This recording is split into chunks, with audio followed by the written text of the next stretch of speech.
এটি বাজার থেকে কেনা একটি চাইনিজ কমলা গাছ। বাজার থেকে যখন এই গাছটির চারা সংগ্রহ করি, তখন বিক্রেতা আমাকে এটি সুস্বাদু মিষ্টি জাতীয় চাইনিজ কমলা বলে বিক্রি করেন।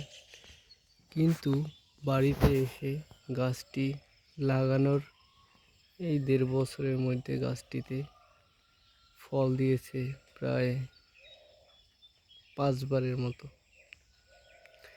কিন্তু গাছটি সম্পূর্ণ খোলামেলা পরিবেশে এবং গাছটিতে পর্যাপ্ত আলো বাতাস পাওয়া সত্ত্বেও গাছটিতে প্রচুর পরিমাণে ফল আসে, কিন্তু সমস্যাটা হয়েছে গাছটির কমলার স্বাদ মিষ্টি না।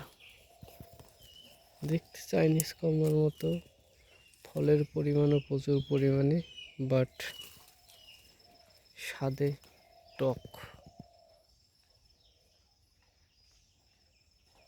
জাতীয় চাইনিজ কমলা।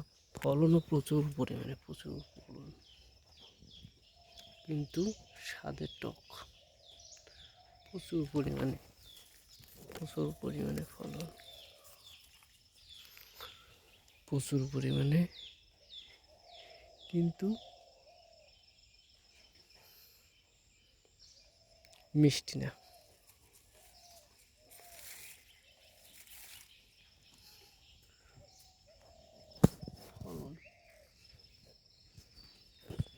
যার কারণে অল্প কিছুদিন রেখে এই গাছটি সম্পূর্ণ কেটে ফেলা হবে।